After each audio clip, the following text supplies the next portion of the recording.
Welcome to 2 on the 10.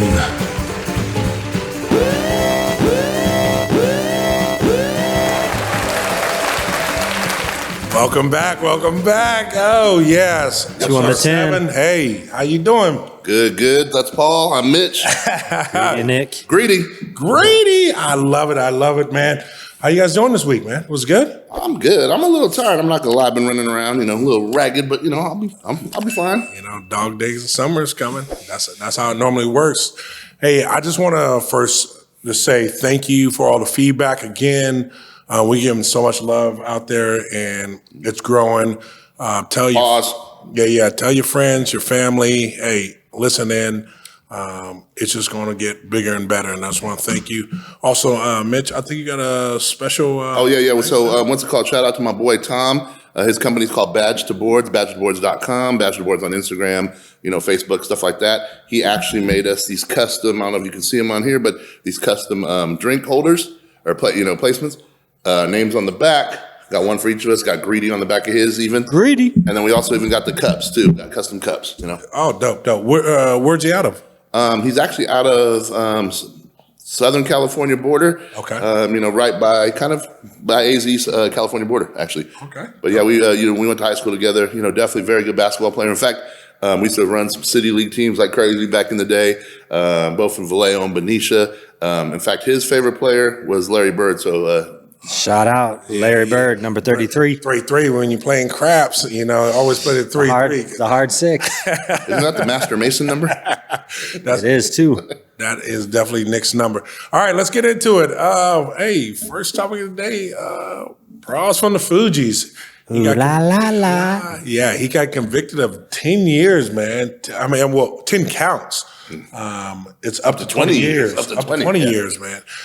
For, soliciting, a foreign Chinese national, to give funds to Obama and Trump for their campaigns, which is crazy. Yeah, it's kind of interesting. Well, you know what? Yeah, so it's interesting, and it was actually a Malaysian businessman. Really? Yeah, Joe Low. Kind of like YOLO. I guess he was going by that motto, YOLO. He embezzled billions of money from the Malaysian Sovereign Wealth Fund, and he was spreading it around between art, and he got invested in music and entertainment and movies. He was rubbing shoulders with people like Leonardo DiCaprio, Kim Kardashian. Supposedly he dated supermodel Miranda Kerr, which is crazy. Even people like Jamie Foxx, Swiss Beats, Alicia Keys, Busta Rhymes, all involved in this thing, all have had to come and testify or give money back to or gifts back to the U.S. government that this guy gave them. Even Steve Wynn, the owner of the casinos, or former owner, I should say, because he's not really involved with them anymore due to some other issues. But the U.S. government actually sued him to try to get him to compel to register as an agent of China. Really? Believe it or not, a couple years back. And he was involved with this Elliot Brody, who is the former deputy finance chairman for the Republican National Congress. He pled guilty for acting as an unregistered federal or foreign agent, all part of this big,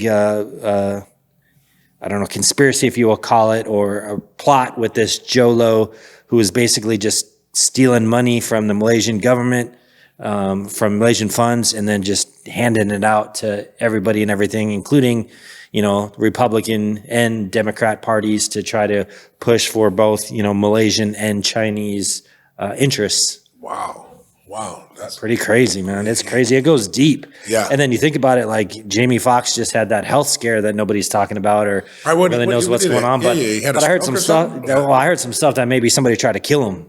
Take that. Yeah, so I don't know if it's because he's involved in all this. And, there's a lot of people going down. Obviously, Pras just is going to end up going to jail, and Steve Wynn's involved, and all these other people, and just it's pretty crazy, man. But it's kind of funny that Pras is the only one that's taking the fall for this. Did these other big time celebrities know about this? They never do. Of course not. But when you're getting millions of dollars worth of gifts, Miranda Kerr gave back like $8 million in jewelry. Oh, wow. Now, supposedly she was dating the guy, and I saw pictures of him. It must have been the money because he ain't anything to look at as far as. And you're a pretty good judge of men. Yeah, exactly. I can judge him. Judge him like I see him, apparently. No homo, of course. Yeah. Pause. Pause. Definitely.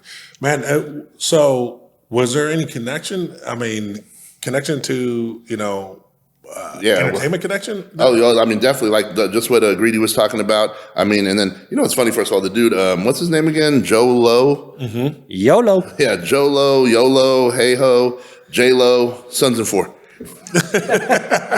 But no, here's the funny part. Guess who Pras, and how do you say his last name? Michelle? I think it's Michelle. Pras Michelle, Yeah. Okay. Because is he Haitian? Yes. Yeah, he's a hater, like Nick. Greedy Nick. No, He's hating. but no, so here, seriously, guess who his attorney was? Who's that? The infamous David Kenner. Hold on. The same David Kenner that was Death Row Records? Death Row Records. Wow. Suge Knight's attorney. Wow. What a gangster party. Yeah, and it gets even crazier than that. And guess who David Kenner represents right now? Who's that? Tory Lanez. Whoa. Okay. I mean, he should have represented him before the trial started. Right? So is he new Johnny Cochran? Is this Johnny Cochran 2.0? I mean... no, this is David Kenner, the original. The original. I mean, and if all I got to say is just, I mean, if you know your history in the hip hop game, this is very ironic, how this all like kind of ties in. In fact, the Tupac connection is crazy. So you got the Death Row, okay? You got Tupac had beef with the Fugees. Wow. And what was that song that he did? When I Ride on My Enemies. The Fugees try to do me. I cut your throat, bitch. This ain't a fucking movie or whatever. Oh, wow. Okay. Yeah. So I gotta go back and check out that line for sure. Yeah. So that was also, Tupac's, music attempt at the Fugees, but it goes deeper than that. Tupac obviously had history with Haitian Jack, and Haitian Jack was the people he was running around with. One of the leaders of the people he was running around with in New York that he claimed was a federal agent. So now, if you really put all of it together, Pac claimed Haitian Jack was a federal agent. Haitian Jack has relations to Pras and also Wyclef. In fact, I thought Wyclef said that was his uncle at one time. I mean, I know that they have Haitian ties, of course, but it's very well known that they run in the same circles. And so now Pac was claiming that guy was a Fed informant. Obviously, Pras got busted for being a Fed informant. One of Pras's biggest hits on his own, or with the Fuji All Stars, was Still Staying Alive or whatever it's called. Yep. One of the people on that album was John Forte. Yep. John Forte got busted for running drugs between Jersey and Europe. He was like a big time drug kingpin. He got busted. His court date was 2001. Again, it's pretty crazy. All the different, the ties into this makes me, if I was Lauryn Hill after I put out the most successful single female, rap debut, I don't think I'd come back to music either with that group. I think now we know why. Right. But no, you talk about, that is some crazy stuff. All the ties you just ran down is phenomenal. This is crazy.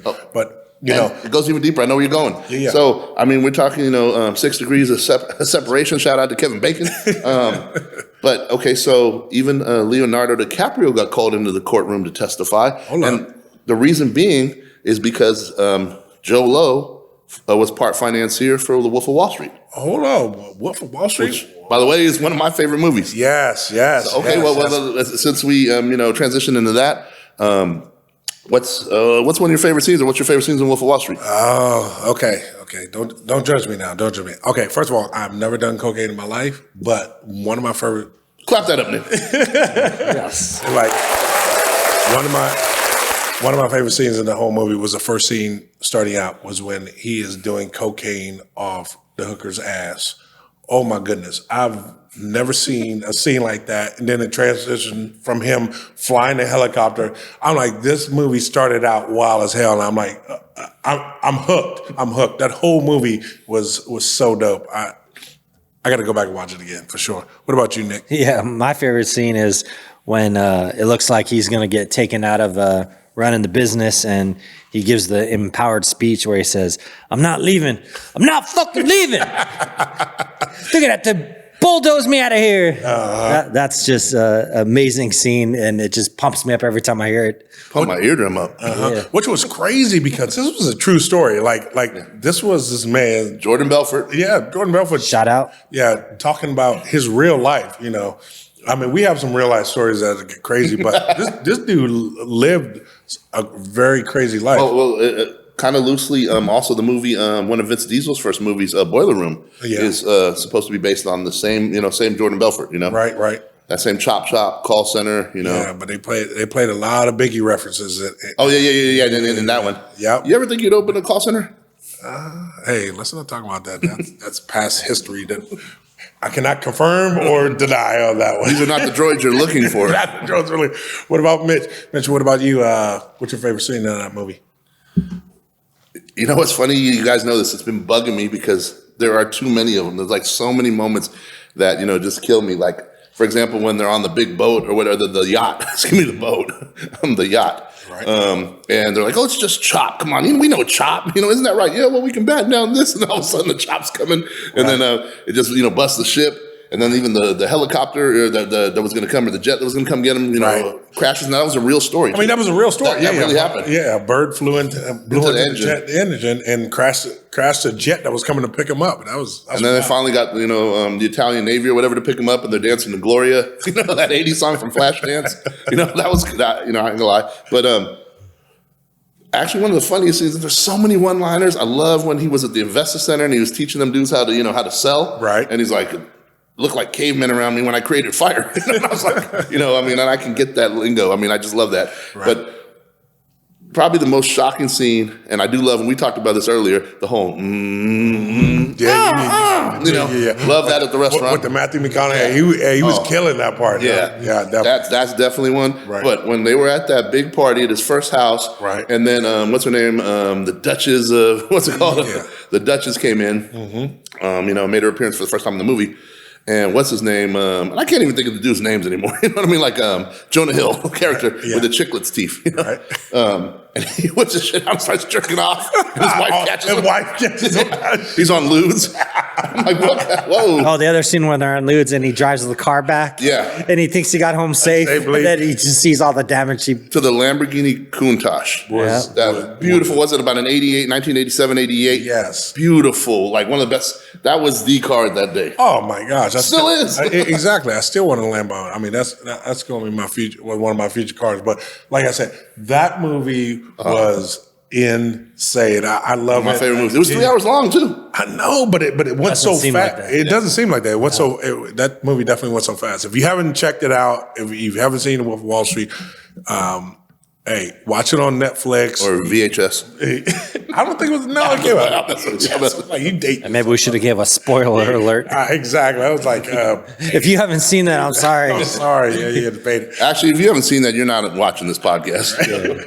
He's at VHS like beta or something like that. You crazy.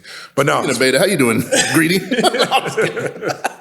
But no. Speaking of crazy, let's the NBA Finals, man. I mean, NBA playoffs right now. It's crazy. Surprise! So you got the Heat beating the Bucks. The AFC beating the number 1 seed. Jimmy Buckets, Jimmy Playoffs. I'm gonna go from Jimmy Buckets to Jimmy Playoffs. Is that Jordan's son? No, hold on. We don't want me to talk about that. He's a dumb. But no, going AFC. Beating the 1 seed, Giannis.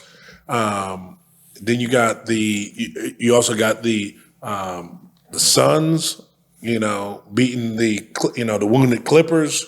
You got Greedy. You got you see the hat I'm wearing? Yeah. You bought that today, right? Yeah, exactly. Yeah. I ran out to the store. Yeah. You got your Knicks. Beating. I believe I did call that in an early episode of 2 podcast. When the sun shines on a dog's ass every once in a while. Yeah, twice a day, right? Twice a day. Yeah. Well, broken clock is right twice a day. Hey, exactly. I was right for one. Mm-hmm. So the Knicks, they look pretty good. I mean, I really thought Cleveland was going to be a tough matchup with Donovan Mitchell and in that team. But yeah, the Knicks just it wasn't really even a challenge. What they went 4-1. Yeah. And it's just they rolled through them, and it was a team effort because every night a different guy stepped up.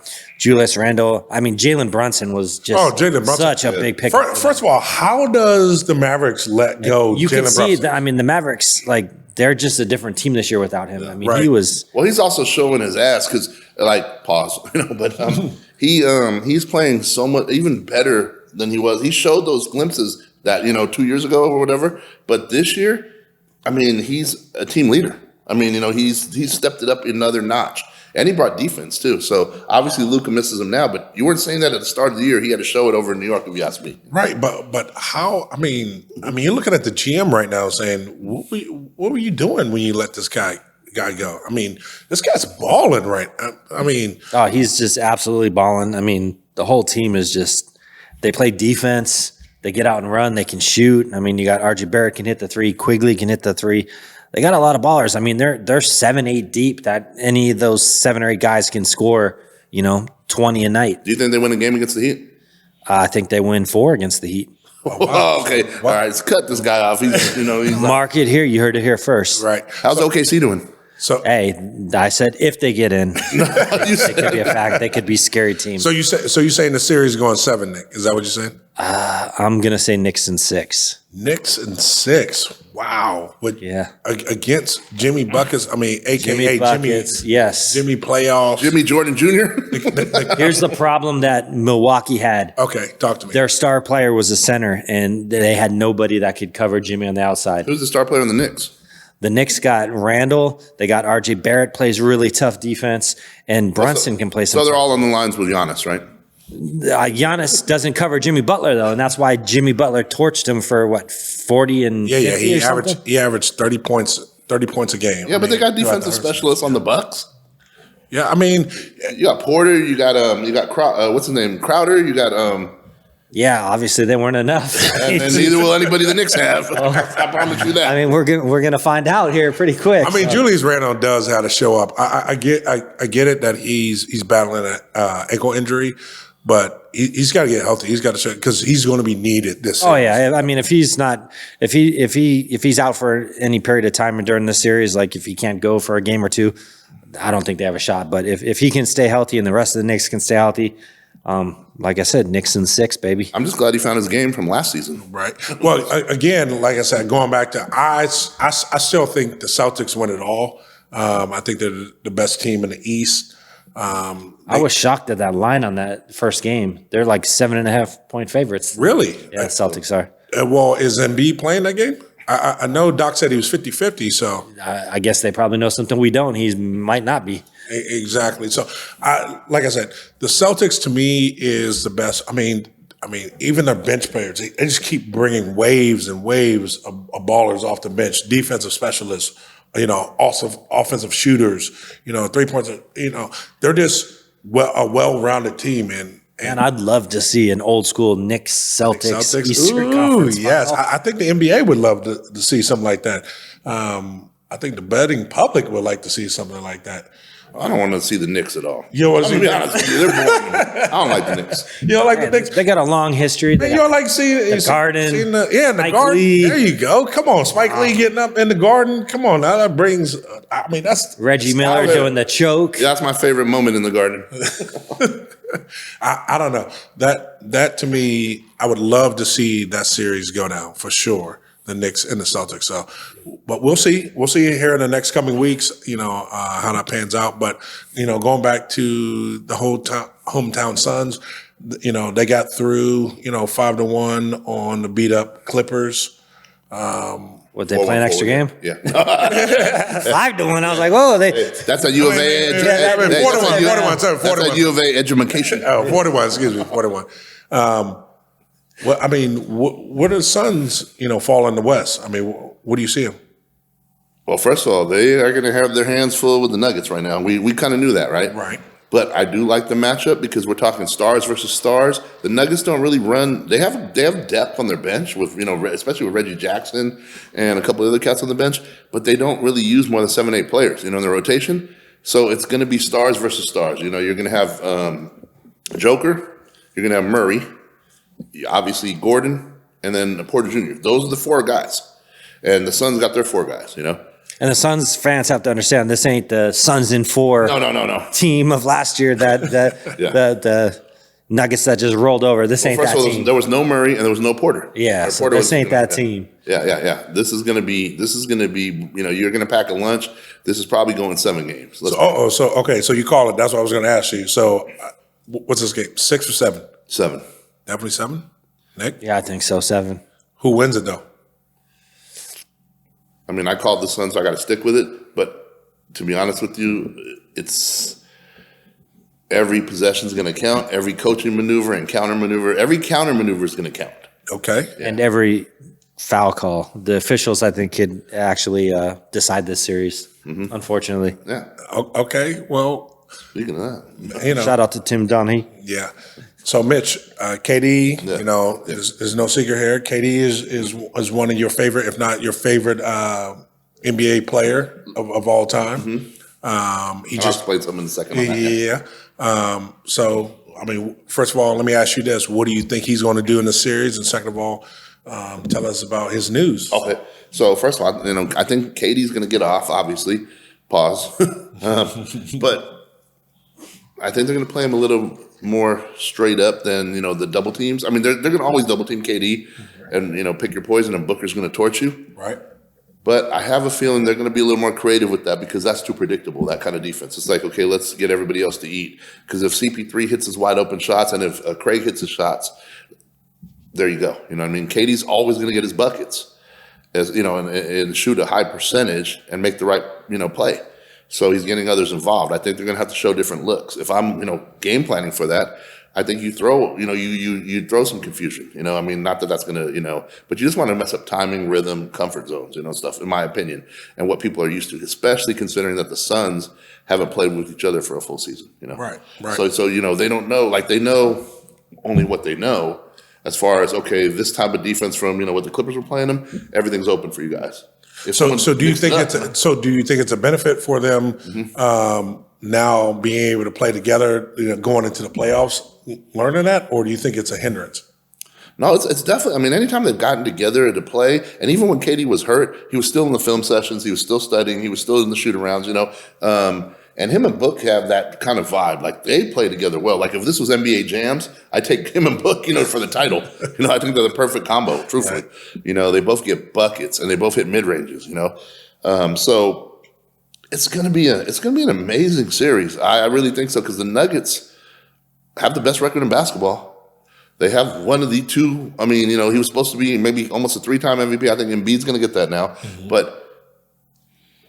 And they have a healthy Jamal Murray, who last time we really saw him was giving the Lakers everything they got. You know, like, you know, he's a big time scorer. I think Murray, you know, and he has that tie with the Kentucky with just like, in fact, I think he was playing and Booker was coming off the bench at the time, right? Wow. If I'm not mistaken. I have to go look that up. Yeah, for sure. Definitely. And you got some news out of. Oh yeah. So the next part of that, and then I want to explain the KD lineage. But speaking of KD, you know, shouts out, congratulations to KD. He just Nike just gave him a lifetime contract. Wow. Can we clap it up? Yeah, clap it up Let's for him. clap that up. It's hard to get good help these days. But no, and you know what that really means is, when it comes to Nike basketball, which is what Nike is now globally known, we talked about, you know, last episode or 2 episodes ago in the Air movie, how when they got Jordan, that was going to be their push in basketball. And then they got Jordan and Barkley that same year. And then ever since then, you know, they've been building off of that. But Jordan, there's only 3 people with, you know, lifetime contracts: Jordan, LeBron, and now KD. Wow. And if that doesn't put things into perspective, company. Yes. I mean, you think about the all-time greats that don't have lifetime contracts. I mean, you're talking about three. Three. I'll tell you this: I'll take that 3 against any other 3 in basketball. You know, the 3-on-3. Wow. I'll take Jordan, LeBron, and KD. You know, there you go. Against any other 3 you want to pick, right? You know? Especially we're talking shoes. You know? No, definitely. So yeah, and then that also, Nike's got a lot of power, a lot of push, Right. So that tells me that there's a good shot that the Suns get the chip either this year or next year. Like Nike's, I'm telling you. Can have KD on some magazine cover wearing his shoes, holding the championship trophy. But okay, I just want to make sure people understand this lineage, for this KD talk. So I grew up in basketball as a young kid when basketball was on CBS tape delay. So I'm aging myself again. When basketball was not what the game it was, you watched it on rerun at 3 a.m. to catch a game, and I'd stay up like 6 years old to watch it. Magic Johnson was the first player I really noticed, and he also was in the 7-Up commercials his rookie year or whatever. So I took a liking to him. The Lakers, didn't really know much. Followed the Lakers religiously. I mean, that was life. Growing up, life. I mean, it was life or death. Like every game they played, when they lost to the Celtics, that whole summer was the worst feeling in the world. When they won, it was the best feeling, and you just ever. It was like you played the game with them. And so now you're growing up, you're getting older. The HIV incident starts happening, and you're like, what the hell? My favorite player I've ever, Magic Johnson, is retiring. I don't know what to do. You're at this crossroads. You're old enough to know better, right? But you got to figure it out. And so at the time, C. Webb was tearing it up with Michigan. I loved that vibe. I loved everything about them. The bald heads, the black socks, the Charles Barkley shoes, and just the attitude and definitely the long shorts. Right. Forget these. They got commercials out there, right? Yeah. Back too. So. Yeah. So I'm like, you know what, man? What's it called? I don't know what to do with Magic. My favorite players, but I'm gonna switch to Webb because Magic's in transition. Literally. Right. And then the craziest part about it is C. Webb gets traded to the Warriors. So I'm excited as shit. And he wins Rookie of the Year. The Bay's going crazy. Actually, rock his jerseys left and right. And then he gets traded. Dumbass Don Nelson, the owner's side with him at the time and trade the reigning Rookie of the Year after his first year. Never. I mean, when's that really happen? That's crazy. So I became a Bullets fan. I got experiences on that. Was able to see him courtside in Portland before. Long story. Would watch him in Sac when I went to Sacramento for school. We saw him on courtside. Yeah. So yeah, definitely. Yeah. And so then it was crazy when I was in Sacramento. I moved out here, and then he gets traded to Sac. And so I became the biggest Kings fan because it meant a lot, especially because they were never really anything until that team got put together. Mike Bibby. Yeah, Mike Bibby. Grew up with him. Yeah, definitely. In the neighborhood. Man, you grew up with him. I used to play ball with him at the park on occasion. Exactly. I would go watch him play. He'd come watch me play football. I go watch him play basketball. So that's how.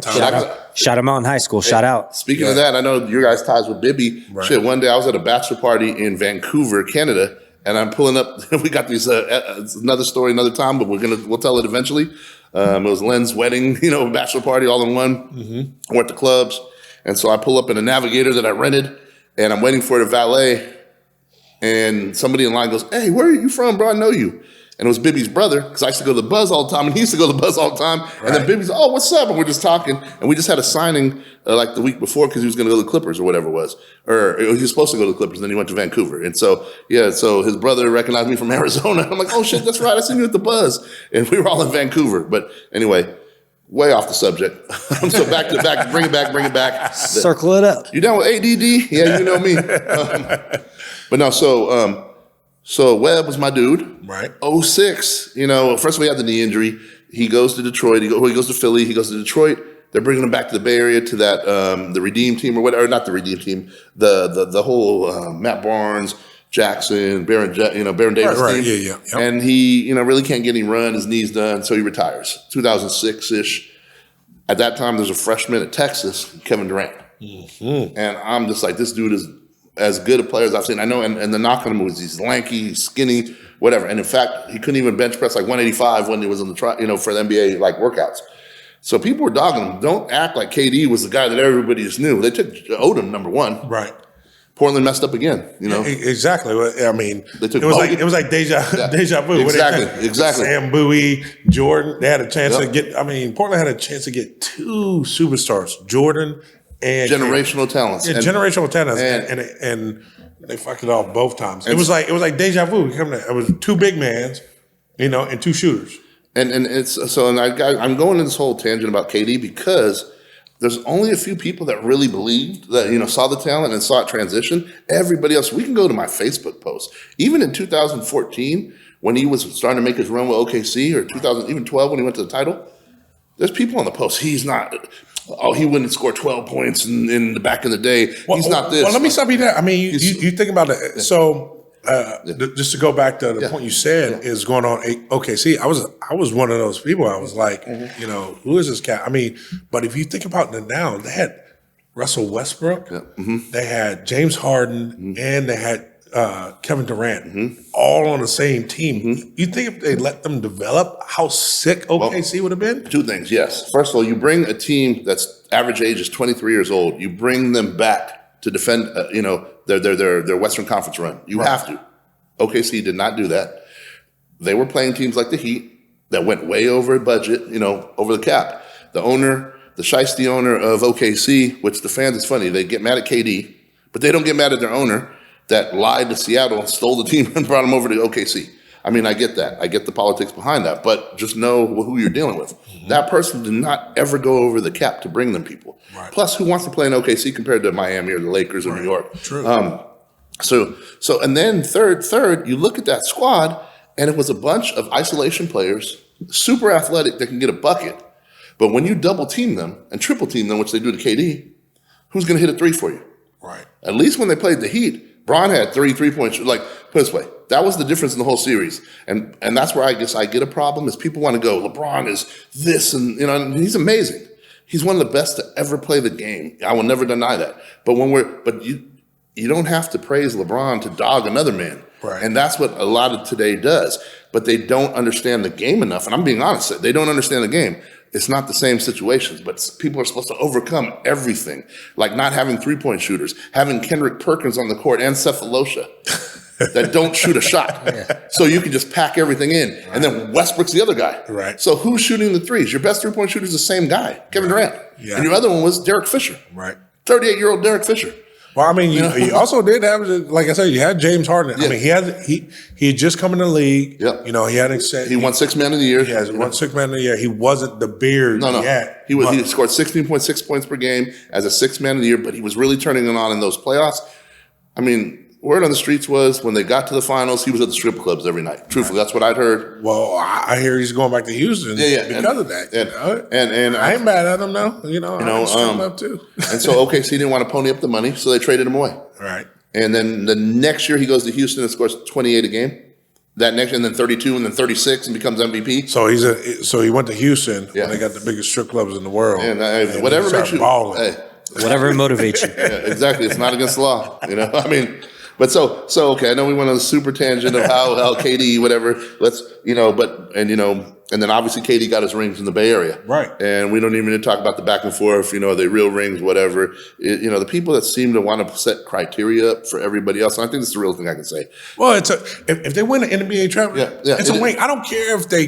Here's the thing. Hey, at least it wasn't a bubble from win. Hey, listen. This is why I'm about to defend that too. That's what I'm saying is no matter if it's a so-called super team or if it was in the bubble, it was an NBA championship. Yeah. You know what I'm saying? It's a ring. So you got to count it. I don't care. I'm like, it's an asterisk on this. It's an asterisk on this. No, man. Listen. These bullshit narratives are crazy. Yeah, exactly. They went through the season, they went through the same season everybody else went through. Yep. You know what I'm saying? Yeah. Okay, the circumstances were a little bit. I mean, the circumstances are always different. That's the playoffs. That's just how it works. It's just, people step up, crazy things happen. I mean, you talking about the Heat and LeBron. I mean, Ray Allen, I mean, what they scored, like 8 or 9 points within, 45 seconds, something crazy like that down there to end up beating the San Antonio Spurs. So what I'm saying is different things happen in the playoffs. So I don't want to hear about a ring is a ring. I don't hear, he went to,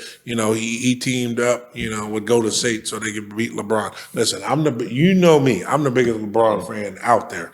I love that dude. I think he's come in this league and done his thing with all the, all the pressure that everybody's put on the shirt, and he just balled. He took it. Did you say bald? See, you just hear balls and you get excited. I said balls. I said bald. Yes, exactly. He heard the word ball and We'll talk about. I didn't know if you were talking about LeBron's game or his head.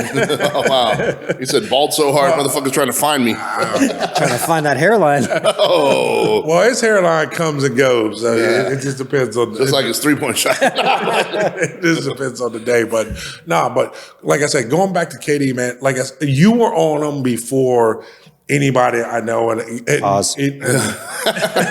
I know, because here's the thing: at this age, it sounds so groupie-ish, but it's like you made the right investment. You know what I mean? And as fans, I'm gonna speak as a fan for a second, right? And it's like everybody else tells you, no, you're wrong. This is bullshit, and so you feel like, man, motherfucker, I'm right. I'm gonna put my chest out. But now everybody else comes up the word. I thought he was too. I'm the biggest, fan. Like, and it's like I'm not gonna be on the groupie status. I gotta take a step back. But I'm calling the talent and respecting that talent and saying he was gonna get here. Right. Nobody else was doing that. Right. I remember 2 years and I go, he's gonna be. I go, call me crazy, and everybody that knows me said this. Call me crazy. Within 5 years, you're going to argue who's better than him or LeBron. And people are like, oh, fuck, you're smoking crack. Right. I was one of them. Yeah, you're smoking crack. Yeah. And I go, bro, he's going to be in that conversation. Oh, I had heated arguments with tons of people. Right. And in fact, they still try to discredit every single thing because of those arguments. That's fine. But at the end of the day, he said it best. In a game of the top 10, let's say Jordan and LeBron pick, he goes, I'm playing in that game. I guarantee you that. And I think both Jordan and LeBron agree. Listen, the cat is an assassin. You know what I'm saying? 15, 17 feet, he's wet. You know what I'm saying? And he opens it up, though. That's what we're seeing that with the Suns. Exactly, but I'm saying his game is so nice. And I didn't see this out of this cat. Like, I was same as all the other naysayers where, seeing him come out of college and he was this lanky kid. I'm like, oh, he's going to get eaten up, up here. But just like myself, I was this lanky kid coming into college, and then, you get on this training table, you start eating and you feel into your body. And then all of a sudden, you just get better. You're a professional. You work on your craft. You get better over time. Well, I seen you get up some rebounds at LA Fitness before. One thing about Paul, he couldn't hold the ball. Hands of stone over here. Oh. I seen him catch some passes on the Cardinals. Hold on a second. Yeah. Hey, that's a different in football. Yeah, football. When it was round, it was like listen. Must have been covered in jelly. What are you saying? It was round and hit the ground? Listen, basketball wasn't my sport, but it was my cardio, right? Yeah, exactly. That was more cardio at LA Fit than basketball. Hey, but I'll tell you this, I'm not gonna lie, when we was hitting it back in the early 2000 days, I loved having, especially when he was like, man, I gotta get in shape from the training camps and stuff for football. Yeah. And he'd come out there and he'd like be hustling and he would like just be bodying and grabbing the boards and he wouldn't even look to shoot. Or if he did, it'd just be a sky hook. I'm like, what the hell is a sky hook coming from? And because Ken used to go, Paul can't ball. Like, not talking shit. No, go ahead. Yeah, he can't play. He's like basketball. Yeah. But in the sense of a team, I used to love having him on my team because he was unselfish. He would board. And I'll tell you, that dude would grab a board and like if I was hitting my threes, which I used to be able to hit my threes. Yeah. He'd throw it all the way back out to half court. He'd catch the ball and throw it all the way back out. I'd catch it. Whoa. He's going to shoot it. All right, cool. Let's go. Man, I remember running back in the day. That's when I was, like you said, cardio. I used it as my cardio. Oh, of course. I mean, must be on the treadmill for an hour. What was that park that we used to go down to in Gilbert? Freestone. Yeah, Freestone Park. Yeah, Freestone Park, man. Just run some shit. Man, it'd be 90, 95 degrees outside. Oh, shit, with gallons of water? Yeah, exactly. For you people don't know, like, it gets hot in the summer out June, here. July, 95, 100 degrees. Yeah, even at night. It'd be 9, 10 o'clock at night. It'd still be hot. When I first moved here, I told my mom, I was like, it was 100 degrees at 12 o'clock midnight in July. I was like, Mom, the devil lives here. That's why I moved. DC's hot. Like it's, as 90 degree, 95% humidity, but it's like a dry heat out here. It's just, but I used to love balling back in the day, man. I could drop. I swear I could drop 20 pounds in 2 weeks just being out there. Yeah. But those were some of the fun run, when we got there and ball back in the day. But competitive. Because when you're an athlete or when you're competitive, it was like it's funny. It's like you would sit there after the end of the night. We won that shit. Like go, sipping your Gatorade or your water afterwards. Like you really did something at a park. Playing some 35-year-old dudes. But I'll tell you what. Hey, that's life. Yeah, I mean, and we usually get some cats that come out there that could shoot. Oh yeah, definitely. They can definitely shoot it. And we'd have some serious games. Like you would play hard because if you lost, you would have to wait 2 games. Yep. You get cold. Get cold per se. I mean, you really wouldn't get cold, but you get tight more than yeah. You can't get the muscles going again. Exactly. So you wouldn't want to lose. So. Well, especially in your 30s, you know what I mean? Like your 30s, you're like, what the hell? Like, so you be out there trying to get every loose rebound, every board. Oh, yeah. I mean, they would think it's NBA Finals. You would no. People play with pride, and that's what I loved about it. When you have similar people that are super competitive, that's what it's about. It's competing at whatever level you've got and giving everything you got, and that's what we did. Right. And then you got to work out on top of that. It was a no brainer. It was funny. I was thinking. So I'm just watching these NBA games. I'm thinking about. I'm like. How they bitch about these fouls and stuff like that. Mm-hmm. How many times that you go to the hole, whatever, or you be guarding somebody, go to the hole, you wouldn't even touch it. Oh, foul! You'd be like, bro, come on, let's stop playing. And that would cause especially for game point. Yeah, that would cause so much problem. I see it on the TV. You almost see them going, shoot for it, ball don't lie. Yeah, oh man, I can't tell you how many times. Yeah, shoot for it. Let me see you. Yeah, exactly. And then when it's so blatant, no, fuck that. No, shoot for it. They've just been pulling that bullshit all night. Right, exactly, man. It was just crazy, but man, so. Mitch, I know, Katie's with the Suns and stuff like that, but you are a Bay Area guy, right? Yep. And so check the fit today. Yep. So, let me ask you a question. How do you feel about, Oakland leaving the Bay Area and going to Vegas? That is a big story. Which team? The Raiders or the A's? No. The A's. The Raiders are already there, but the A's are now, transferring Vegas too. What are we talking about? 2-3 years they're going to be there? Yeah, well, that's where all the Bay Area people have to live now and commute to the Bay to afford to live. They move to Vegas. Plus, there's too much shit on the sidewalks. But they're pricing them out in the Bay. Pricing them out. They priced them all the way out to Vegas. Right, exactly. Even Vallejo, they kick the folks out of Vallejo and send them to Vegas. Goodness gracious, what's going on out there? But no. Bay Area East. Wow. But no, seriously, how do you feel? You grew up as a kid, watching Henderson steal bases and stuff like that. Man. The earthquake, earthquake in the World Series. I thought you were going to say Babe Ruth and Joe DiMaggio. Wow, the dive. Wow. We can't go back that deep. Mitch still refers to them as the Brooklyn Dodgers.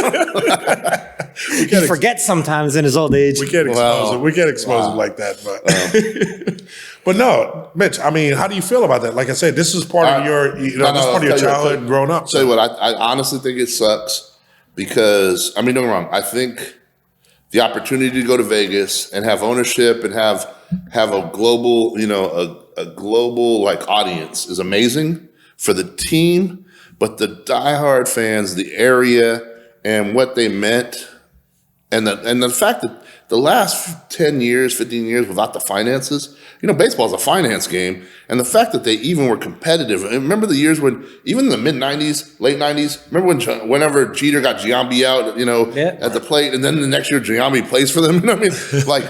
It's everything that you're against. It's like the underdog team does so good, but the big money team comes in and whoops their ass in the end. And takes all the players. Yeah, and they can do so good or so good enough. And it's tough. And don't get me wrong, I know the business side of it as well. The fans weren't, packing the stadium, but it's very tough. It's disappointing because Oakland, the city of Oakland, has such a rich history. Not only the run that they did in the 60s, 70s, the Reggie Jacksons, the Raleigh Fingers, the Joe Rudys, those teams. Then you got the 80s. And don't get me wrong, the teams that I grew up on, the Ricky Hendersons, Tony Armas, Dwayne Murphy with the captain with the straight hat. And one of my favorite players was Mitchell Page just because he had my name.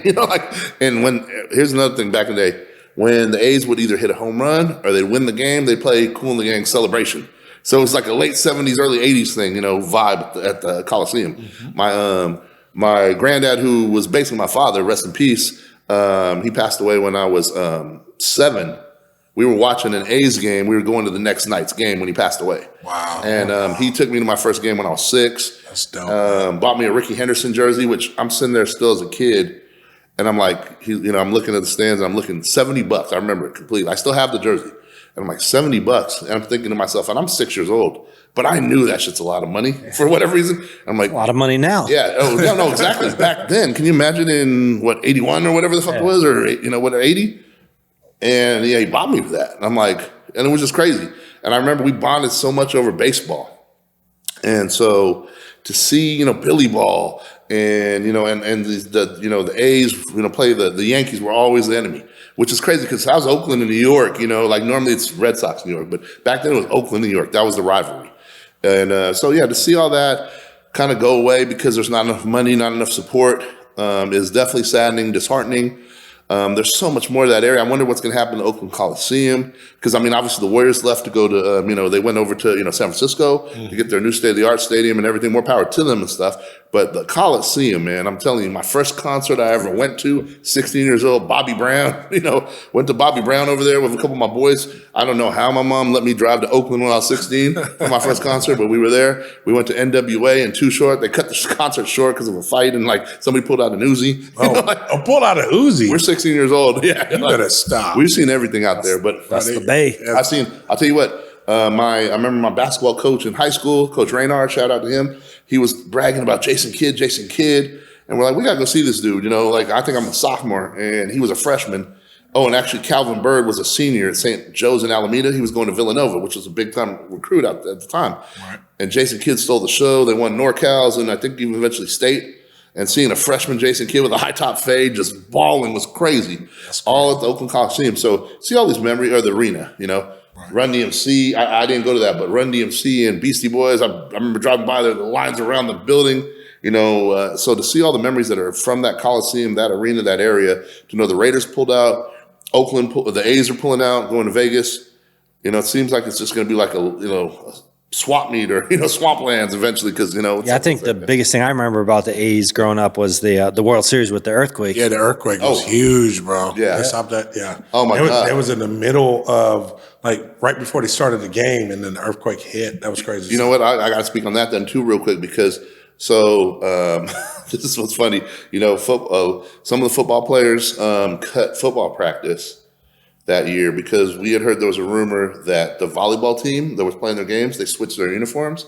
And they finally, and I don't know how they allowed this back in the day, but they were basically playing with the cheerleader underskirts without the skirt. They were playing in those. Oh. And so everybody wanted to show up in the gym to check that out. So we're showing up in the gym. And I remember sitting in the back of the bleachers trying to be incognito because I think I'm supposed to be at practice, whatever. And I'm like in the back, and all of a sudden you hear this bleacher swaying thing going crazy. And like, Mitch, quit messing around. I swear on everything. Like hella people start turning back. Mitch, quit messing around. Why are you kicking the bleachers? Bro, I'm not making the whole bleacher sway. I don't know what you're thinking. And that side too, motherfucker, And no, seriously. And so then we don't know what the fuck's happening. We're just tripping out because the whole bleachers were swaying, whatever. I get to my car. I'm driving back home. And I'm dropping one of my boys off about 5 o'clock. I'm like, man, I can't wait to watch this World Series, Bay Bridge Series, whatever. McGuire, Canseco, Bash Brothers, Kevin Mitchell and Will Clark and, Matt Williams. I mean, it's going to be crazy. And I'm turning the stations, and I don't really realize what happened. We just kind of know we had a little earthquake or something, right? And one of the radio stations, first of all, there's 2 radio stations I can't even get. They're just whatever. And then all of a sudden I'm listening to KMEL, which is like the station in the Bay. Right. And they're like, yeah, and, part of the bridge fell into the water. Oh, these dudes is playing. Come on, man. The bridge fell in the water. Whatever, And what's it called? Then I get home, and they're telling us the game's not going to be on. Then all of a sudden the power goes out. And the power's out. Like, we have candles the rest of the night. Like, wow. Not only do I not get to watch the game, but they're not, the power went out. So, that I will always remember that series. And then afterwards, for everybody that remembers, even if you were a little kid or you weren't, just know the history that it wasn't the same when they started it back up. No. I mean, the A's were the better team, but I still think the Giants could have gave them a shot because they were a team. Like, they were together. Right. They had heart. They had a lot of heart. Will Clark was a motherfucking leader. I know stats aren't always what it's about, but he should be in the Hall of Fame. A few other, in my opinion, just what he meant as a ball player, and especially he wasn't a roid dude. So I mean, what he meant. But yeah, I just thought that once they got the games going, I forget how many weeks now it was, but it just wasn't the same. I think so many other concerns were more important that people couldn't give their all. That's my opinion, and it kind of took away from what could have been a crazy, the Bay Bridge series. Gotcha. I feel you on that. So listen. So I've been. You introduced me to the Bay Area. You know what I'm saying? I've got some great friends. Tomar Johnson, or I should say Professor Tomar Johnson. Yeah, Professor Johnson, is one of my close friends that came out of there. But you've kind of put your Bay Area experience on me. I've got to go out there many, many times and stuff like that, experience a burrito truck when it was out there. But do they got, let me ask you this, they got barbecue spots out there? Yeah, no, definitely. The Bay, I mean, shout out to the Bay, seriously, not just because I'm from there, but just because it's such a cultural melting pot. I mean, you got your Chicagos, you got your New Yorks, other places are catching up. Shit, what's funny is, your Atlantas and Arizonas are becoming cultural melting pots, which is awesome. I love it. Mm-hmm. Love seeing cultures get together and everybody getting a little taste of something else that's great, and getting an experience. The Bay Area has been that way. You got such Asian culture, you got your Italian culture, you got your Mexican culture. And it's funny because one thing I never knew just growing up, I just knew Mexican food from the Bay Area. But Mexican Bay is different than LA Bay, I mean, LA, Mexican. Right. And then as far as barbecue. I mean, the Bay and LA are two different spots. Yeah. Even people think, California is one big melting pot. No. Like North and South Cali they're gonna say they're two different people. You know what I'm saying? and so back to the barbecue. It's crazy because there's it's like normally when you talk about barbecue, the typical is always either Texas, Tennessee, or Kansas City, right? Mm-hmm. And there's also Memphis. Tennessee, stuff like that. But the Bay definitely has their barbecue spots. There's one. In fact, when you came down I don't know if you got down. I think you were down there the day later. Did you go to Everett and Jones with us? No, I don't think so. So Everett and Jones in Oakland. That's definitely a cool spot. And everybody's going to argue if they hear this in the Bay. And that's not the best spot. No matter what you say, somebody's going to say something's different. Right. But no, Everett and Jones is definitely one that is worth checking out. Uh-huh. I would say Sauced in Livermore. Okay. Is another one that's been well renowned. One of the newer players in the game, Tommy's in Richmond. Just be careful rolling around the Rich. The Rich ain't nothing to mess with. And then, of course, I also got to give a shout out to Justin Kinder from Kinder's Barbecue. Right. He's got a few spots.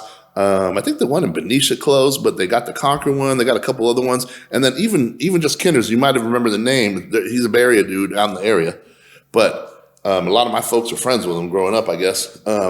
But he's got his sauces in Costco. Gotcha. And in fact, I use Kinder sauce. One of my little cheat codes, as we're speaking barbecue, is I take, because I'm not the biggest fan of Rudy's. Rudy's is from Texas, but they're out here now, right? Mm-hmm. But they do a good smoked turkey, and I think they do a great brisket. But their sauces are trash. Okay. They're trash. Really? Yeah. And so what I do is I grab Rudy's barbecue. Right. And I put Kinder sauce on it. It's amazing. They got some sugar-free stuff? Yeah. They got some. Yeah. So okay, I'm not all about that sugar, so yeah, got you. Can't. But if I'm going to do barbecue, I'm going to go back to the time when I was playing in KC and Gates. I mean, I'm trying to tell you, Kansas City knows how to do their barbecue out there, definitely, and Gates is probably hands down my favorite barbecue of all time. Barbecue. If you go out there and get the 1.5, it is definitely a life changer sandwich. It is amazing. I gotta say, shout out to Gates. I love when I go back there. I always make sure I grab the barbecue sauce and bring it back because Gates barbecue sauce is amazing. Their barbecue is amazing. If you ever get a chance to go out to KC, check them out. They're all over the place. You're not going to miss them. They're on the Missouri and the Kansas side. Well, let me add this too, because I agree with you that Kansas City barbecue is an amazing experience. I mean, some people call it the Mecca for barbecue. There's a big argument though, because but some people I go to Texas a lot. So Texas will sit there and go, it's all about the meat. Kansas City will say it's about the sauce. I mean, you got to do the meat right, but the sauce, you know? Yeah. I mean, for me, I get what they're saying because, Texas, I've had Texas barbecue. the rub, Yeah. And they're more about the rub and stuff like that. And I would say their meat falls more off the bone, but Kansas City. So they rub their meat until it falls off the bone in Texas, is what you're saying. Yeah. Yeah, Nick knows about rubbing. He did rubbing meat. Yeah. He doesn't do barbecue. Pause. But I'm saying Kansas City is more about the flavor, and the meat too. Not necessarily their meat falling off the bone, but just their flavor and their sauce. Oh, no, trust me. The Jack Stacks out there was one of my Jack Stacks is another one. Jack too. Stacks is one of my all times. It's a close second to Gates. Close second to Gates. Yeah, I have them. Don't get me wrong. And you're Kansas City because you was out there. Yeah. I loved visiting out there many times. Me, like out there, Jack Stacks is my go-to. Obviously, Gates is money. I mean, you can't even go wrong. I know it's cliche, but masterpiece. You know what I mean? It's like, there you go. I mean, it's like, cliche. Definitely. Grady, what you got, man? I mean, it's crazy to think that in our own home state here in Arizona, that one of the top 10 barbecue places in the nation, You better say one place. Little Miss Barbecue, baby. There you go. So I got turned on to this. Man, it's probably close to 10 years ago when my boss, shout out to Joe, used to wait in line at Tennessee Joe, Joe Bleasy, used to wait in line at like 10 in the morning and would not come back till 1 in the afternoon with barbecue. Yes, you got to get there early. You got to get there early. First of all, I'm calling bullshit. I think he just said that so that, I think he actually went to the strip club, Christie's, for a little bit and then came in about 12 and waited a half hour. That's my opinion. Joe Mitch said that. All right. But yeah, so he would wait like 3 hours, 4 hours sometimes. Half hour. And you would get there and whatever they had available, he would just order a bunch of food and their brisket, everything there is amazing. Even their sides are amazing. Even their homemade pecan pie. Yeah, everything. And that guy, they're known for their barbecue and they've won all kinds of awards, but it was rated one of the top 10 barbecue spots in the nation. They've expanded now. I think they have like 2, possibly opening a 3rd location. Well, those places are trash. But their main old school location, The go-to. right in Tempe, in like the kind of like an industrial park I area. think it's like 40th Street. 40th and Yeah, University. 40th University. People start showing up there at like 9:30 in the morning and pulling up their cars. I'm going to let you know my little trick is you go like Tuesdays about 2 o'clock, 2:30. But now you risk them running out of food. But guess what? I'm there. I'm not waiting more than 10 minutes because I'm telling you this right now. In the summer in Arizona, it's hot. It's hot. It's hot. Yeah. I'm not waiting an hour. They got a mister system, but it's still hot out there. But that place is amazing. One Little of the Miss best. Barbecue. One of the best. Without that's a consensus. Definitely. All right, perfect. All right, so we've come to our spot. Thoughts of the day. I'm gonna start it with Greedy today. What you got for me, baby? So we're talking about the Knicks, and I've always been a fan of the Knicks. In one way or another, just with the family growing up, most of my family from New York. So I know the Knicks and their fans, they, sometimes they say they're rabid fans. Well, it's actually true. Do you know you're 10 times more likely to be bitten by a New Yorker than you are a shark? Really? And you're also more likely to be bitten by a New Yorker than you are to be bitten by a rat in New York. Oh, wow. And they got a lot of rats. Yeah. They got a lot of rats. And some of the New Yorkers are rats. Yes. So when they Shout talk out to about Sammy the Bull. Wow. We do not We did not condone that. No, any shout outs. no shout outs. Mitch will not be going to Uncle Sal's anymore. Yeah, so my family, I don't have to put them in witness protection. So shout out to John Gotti, rest in peace. Yes, my dog. That's my big Teflon Don, baby. Yeah, my family growing up lived in his neighborhood and had nothing but nice things to say about the man, even though he may have done things that they said he did, or maybe he didn't. I don't know. No. But yeah, so New York, you watch out. Don't worry about the rats. Don't worry about swimming in the ocean, getting bit by a shark. You got to worry about the New Yorkers biting you. Nick says Knicks in 6. Knicks in 6 against the Heat. I got you. Mitchell, what you got, babe? I'm going to say, for my thought of the day, I'm just going to give my own advice of, get out of your comfort zone, get out of your shell. Yes. I think before you're ready. It's easy to say, hard to do, but when you do that, it's living, it's life. There you go. And some of the examples, and a lot of people they'll go to me and go, I don't know how you can go eat by yourself at a restaurant. I love that. I actually love that. I love going to the movies by myself. Yes. I'll take a trip by myself. I like being the new guy in a new area. Me too. Coming in July. Without a doubt. And some of these ideas are foreign to people, but I'm telling you, take a shot, get out of your comfort zone. You will find out, first of all, you'll learn about yourself, you'll learn about others, and I'll tell you what, I think I can't really put words to it, but you just feel like you're living. If you really give it a shot, I think you really feel like you're living. And I tell you what, you will have stories and experiences, especially, hate to be that way, but the younger you do it. The younger you do it. I got so many stories on just going to places by myself for whatever reason, whether things didn't line up. I'm one of these people, if we made plans and people cancel on the plans, well, I can't have that ruin my night. You know what I mean? I'm going to go do this, Exactly. And so I've learned from that, even when you didn't want to, even when you first are like, okay, I'm not going to be out, that outgoing, I'm not going to do this. But it really gives you another perspective. It gives you another experience. And at the end of the day, if you're not hurting anybody, your energy's positive, we only have so much time. Like I said in the other show, hey, we're not guaranteed tomorrow and everybody's going to die.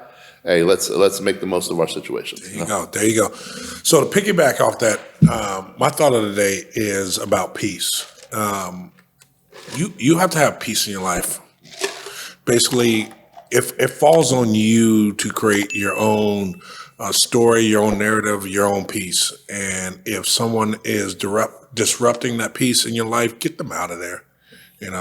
If something is disrupting your peace, get it out of there. Your peace is the most important thing, and we have to live in peace and go forward. Do not, and I repeat, do not let a person, place, or thing disrupt your peace. All right. Peace out. Episode 7 in the books. 2 on the 10 podcast. Love you, baby. You bet you.